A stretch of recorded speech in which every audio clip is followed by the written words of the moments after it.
Je vais essayer de vous illustrer par quelques exemples les données que l'on peut ou qu'on doit essayer de visualiser avant de présenter les cas aux chirurgiens. Je vous montrerai quelques diapositives aussi des évaluations post-opératoires. Et je remercie Béatrice Bonello qui m'a prêté quelques diapos que j'ai mis dans mon topo. Donc je vais passer là-dessus, juste pour dire que effectivement je vais revenir sur quelques cas d'échographie, sur les définitions et le diagnostic, et sur les éléments qui doivent attirer notre attention sur l'analyse préopératoire et qui peuvent rendre la correction chirurgicale difficile. Donc effectivement, comme l'a dit Loïc et Lucille, les caractéristiques du CAV, c'est la jonction AV commune, l'unwedging de l'aorte, l'élongation de la chambre d'éjection et l'anatomie particulière de la valve auriculo-ventriculaire gauche. Et donc effectivement, dans toute forme de CAV, on a une jonction auriculo-ventriculaire commune, et en fonction de la fusion des bridgings supérieurs et inférieurs, on va avoir un ou deux orifices. L'autre caractéristique étant cet aspect trifolié de la valve auriculo-ventriculaire gauche.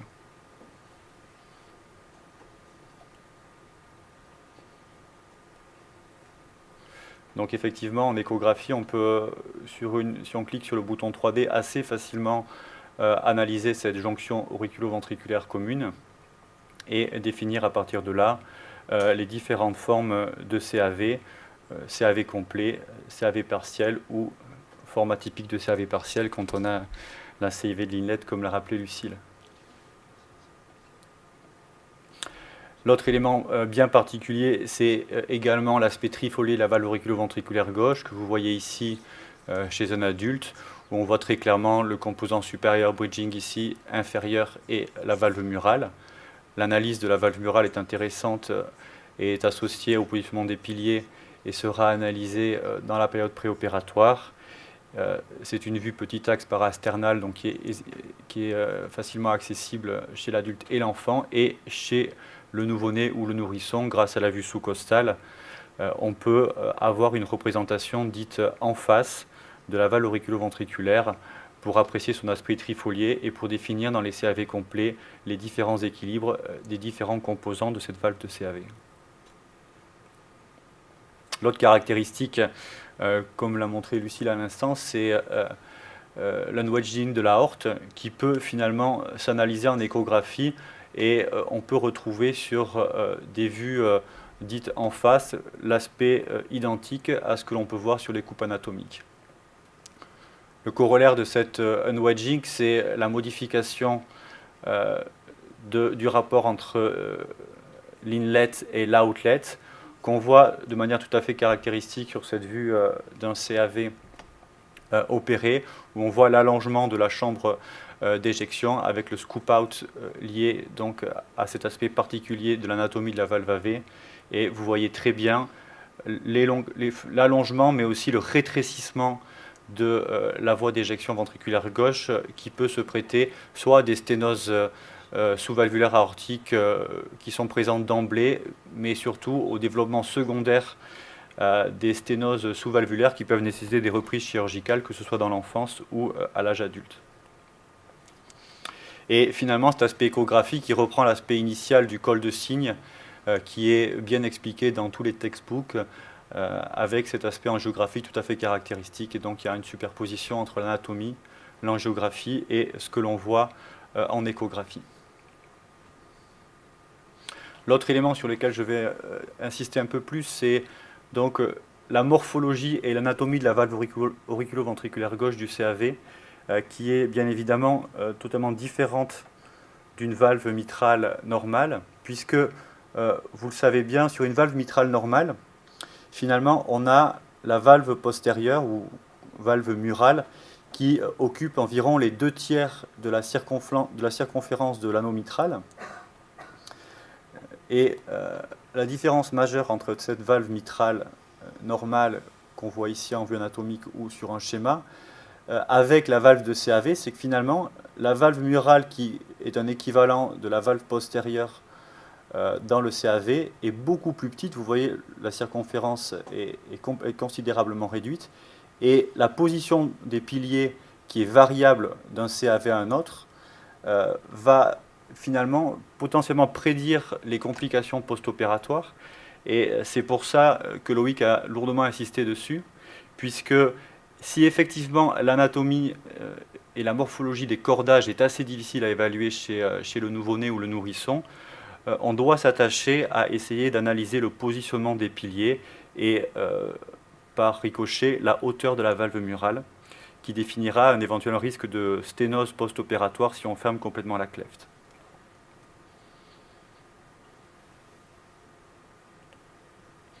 Et donc finalement, le check-up préopératoire pour l'échographiste, c'est de faire une évaluation de l'intégrité ou de la présence de shunt au niveau atrial et ventriculaire, de confirmer le diagnostic de cet anneau auriculo-ventriculaire commun et de définir si on a deux orifices séparés ou un orifice commun, d'essayer d'évaluer la qualité des feuillets valvulaires et leur morphologie, d'analyser le positionnement des muscles papillaires de la valve auriculo-ventriculaire gauche, d'évaluer les attaches anormales, on reviendra là-dessus, la taille des ventricules et la voie d'éjection et d'éventuelles lésions additionnelles. On peut faire également un diagnostic échographique fonctionnel pour définir le niveau et l'importance de shunt, qui va bien évidemment déterminer la physiopathologie du CAV et donc la présentation clinique du bébé. On évaluera effectivement la compétence des valves en termes de fuite ou de sténose et le gradient sur la voie d'éjection et ou l'hypertension artérielle pulmonaire. Donc je vais vous montrer quelques exemples rapidement. Donc on peut reprendre la nomenclature traditionnelle du CAV complet avec une large CIV non restrictive, du CAV intermédiaire où on a en général une large CIV ostium primum et une CIV qui est présente mais qui est partiellement fermée et qui est hémodynamiquement restrictive, et le CAV partiel où en général la CIV est comblée et donc il n'y a pas de shunt à l'étage ventriculaire.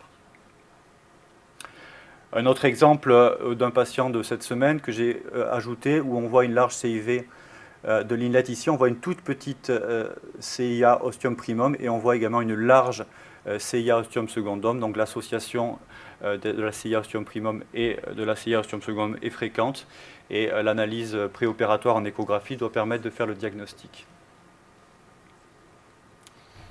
L'autre élément qu'on peut analyser en préopératoire, c'est l'alignement ou le mal-alignement des septa atriales et ventriculaires.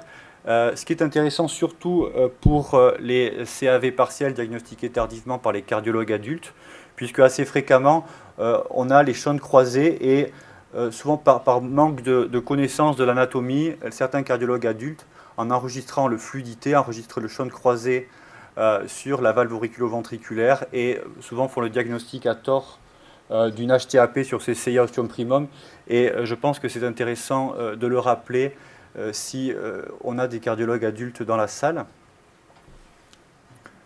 Donc l'élément important sur lequel a insisté Loïc, c'est la variabilité de l'anatomie de la valve auriculo-ventriculaire gauche. Donc ça, c'est quelque chose qui intéresse à la fois le nourrisson sur le CAV complet dans le diagnostic préopératoire, ou bien l'enfant ou le grand enfant pour les CAV partiels. Donc je ne reviendrai pas sur cette diapositive qu'a montré Loïc et qui définit finalement le positionnement des piliers qu'il faut essayer d'analyser en préopératoire, et on comprendra bien que quand on a un pilier unique qui va modifier considérablement la morphologie des valves et notamment la valve murale, puisqu'on a parfois une quasi-absence de valve murale, on peut se retrouver dans la difficulté si on veut fermer la fente avec un orifice résiduel qui est extrêmement étroit et qui va forcément engendrer une sténose post-opératoire. Donc l'analyse échographique est importante pour définir le risque opératoire. Donc qu'est-ce qui va rendre la réparation chirurgicale potentiellement difficile? Donc l'anatomie de la valve auriculo-ventriculaire, l'anatomie des cordages de la valve auriculo-ventriculaire gauche et le caractère d'hypoplasie relative du ventricule droit ou du ventricule gauche. Donc Loïc a montré ces diapositives, donc je vais passer. Et effectivement, on peut analyser le positionnement des piliers en échographie. L'analyse de la qualité et de la longueur des cordages reste, à mon avis, quelque chose de beaucoup plus difficile. Je vous montre ici un exemple d'un patient qui présente donc un pilier unique sur la valve auriculo-ventriculaire gauche. Et je vais vous montrer un autre exemple, donc sur ces vues sous-costales dites vues en face, où vous voyez ici que quand on analyse la composante gauche, en fait on voit bien le feuillet supérieur, le feuillet inférieur, mais finalement, que ce soit en 2D ou en 3D, à aucun moment on arrive à identifier un feuillet mural pour la simple et bonne raison qu'il y a un pilier unique et qu'il n'y a pas de feuillet mural. Et on doit essayer de faire cette analyse en vue sous-costale pour avoir cette vue en face, puisque quand on analyse finalement la valve de CAV en vue apicale, bon ici elle est upside down, mais on peut l'analyser en général à l'envers à la française, on peut avoir des difficultés à identifier le fait qu'il y a un pilier unique dans ces cas-là. Pour ce qui est de l'analyse de la qualité des piliers ou de la longueur des cordages, on a parfois sur cette coupe parasternale grand axe des informations sur la longueur des piliers et comme ici sur le fait qu'on a une muscularisation des cordages avec je dirais presque un syndrome pilier commissure sur la valve auriculo-ventriculaire qui est un facteur de risque de complications post-opératoires. Et on peut voir aussi sur cette vue apicale, parasternale petit axe, des piliers qui sont extrêmement rapprochés avec une valve murale de petite taille qui également peut rendre difficile une correction complète sans fuite ou sténose. Donc voilà un autre exemple sur cette vue parasternale petit axe et cette vue en 3D que j'ai emprunté dans un textbook. Un autre élément qu'on peut analyser, c'est effectivement la longueur de ces piliers, la qualité et la longueur des cordages. Vous voyez ici qu'on a un pilier qui est très long avec des cordages qui sont extrêmement courts. Et il y a un certain nombre de données dans la littérature qui définit aussi l'angle de ce pilier antérieur par rapport à l'anneau comme un facteur de risque, notamment quand on a un angle aigu entre l'anneau et ce pilier, avec un rapprochement, finalement une latéralisation de ce pilier. Je vous montrerai après la publication qui a démontré que c'était un facteur de régurgitation après la correction chirurgicale du CAV. On peut aussi analyser des anomalies de l'appareil sous-valvulaire avec ici, vous voyez deux piliers, mais finalement la valve s'ouvre sur quasiment un seul pilier, un peu comme un parachute-like en quelque sorte. Ou cet aspect ici, où on a un double orifice mitral, avec un orifice principal ici sur le pilier antérieur et un orifice accessoire ici un inférieur. Donc toute cette analyse est faisable, soit en vue sous-costale, soit en vue parasternale. Vous voyez ici en parasternal un double orifice mitral sur un CAV où on voit clairement qu'il y a une ouverture ici et une ouverture ici également. Donc le diagnostic n'est pas toujours évident, mais dans un certain nombre de cas, on pourra faire également le diagnostic en parasternal grand axe. Et je vous montre également ce cas où vous voyez un CAV avec ici un pilier anormal un pilier antérieur anormal sur la valve auriculo-ventriculaire gauche, et vous voyez ce cordage ici anormal qui relie la valve droite avec ce pilier situé à gauche. Et je serais intéressé que Lucille nous donne son éclairage sur la manière dont il faut appeler ces anomalies de l'appareil sous-valvulaire du CAV. Tu veux que je réponde tout de suite? Vas-y, réponds-nous. Je brûle d'impatience. Je ne sais pas si j'ai encore le micro. Si, on t'entend. Sur le plan de la stricte nomenclature, on ne peut pas avoir de straddling dans un CAV. C'est antinomique, parce que le CAV, le straddling, par définition, c'est une valve qui passe dans le ventricule contralatéral à travers une CIV. Sauf que là, on a une seule valve commune. Donc, le terme ne s'applique jamais. Ce que tu peux avoir, c'est des cordages, effectivement, qui sont croisés, comme on a vu sur les pièces, parce que c'est les cordages de la valve commune. Mais dans tous les cas, on ne peut pas dire straddling. Il y a une seule valve, un seul anneau, une seule jonction.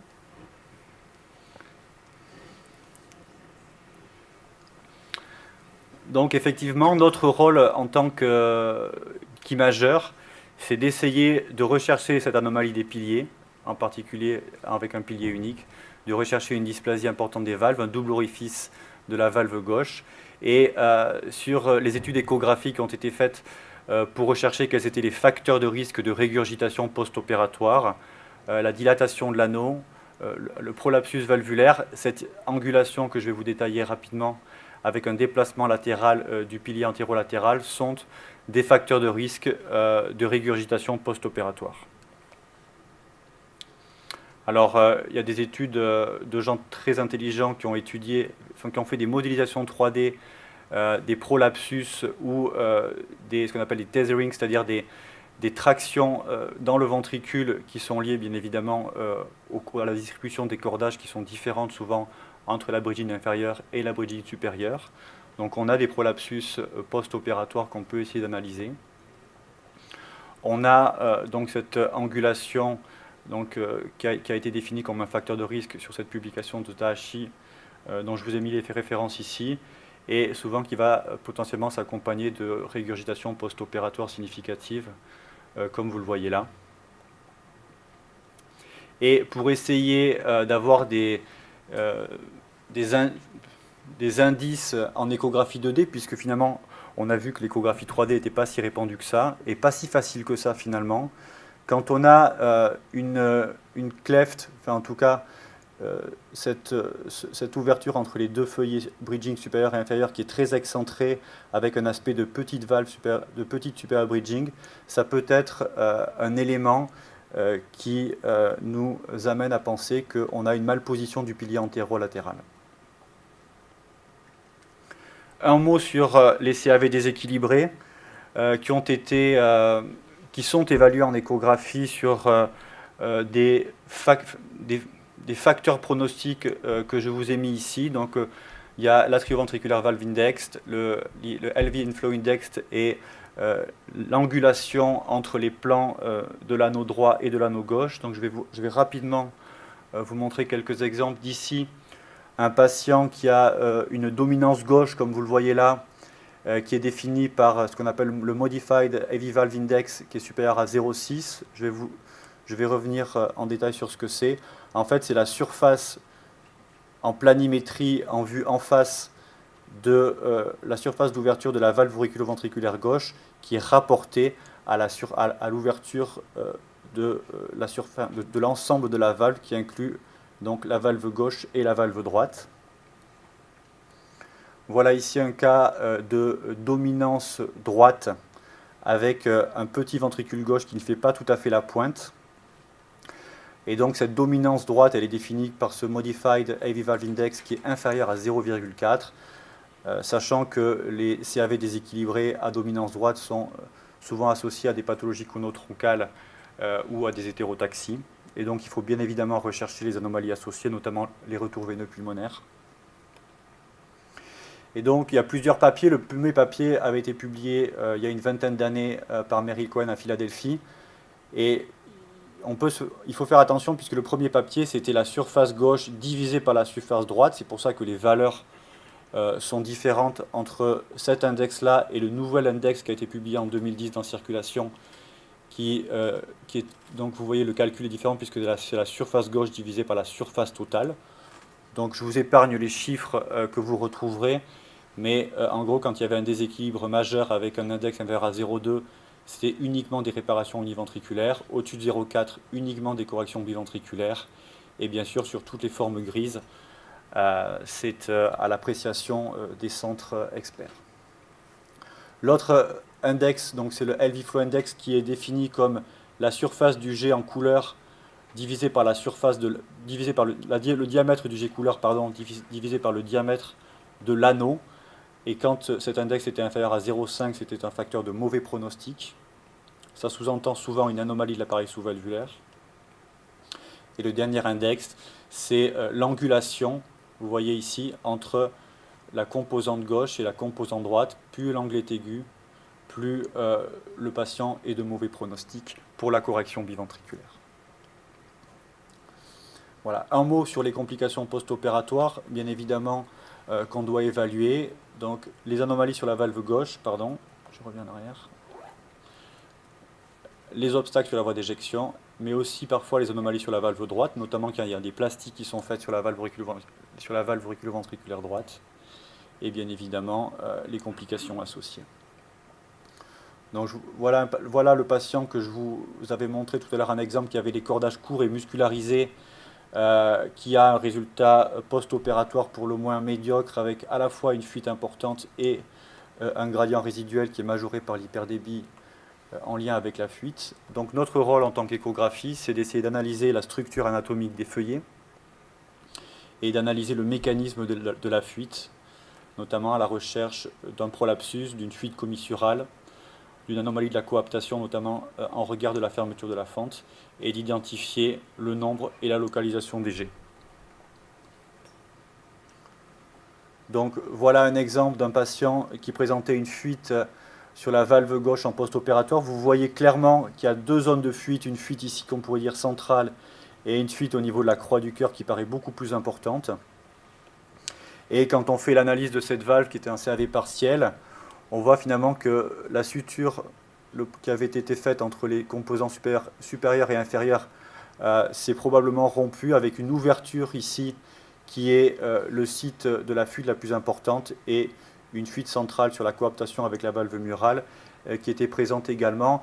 Et dès qu'on a des patients de plus de 20 kg où on peut faire de l'ETO 3D, on a une analyse de la valve qui est relativement facile et relativement, je dirais, informative pour le chirurgien puisqu'on arrive à reproduire l'anatomie.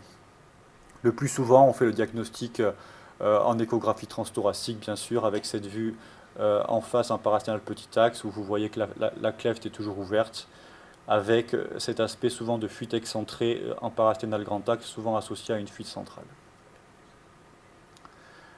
Les sténoses, donc Lucie nous a montré que les sténoses de la chambre de chasse ont des origines variables. Il peut y avoir des origines anatomiques qui sont présentes d'emblée, comme anomalie du positionnement des piliers, anomalie des cordages.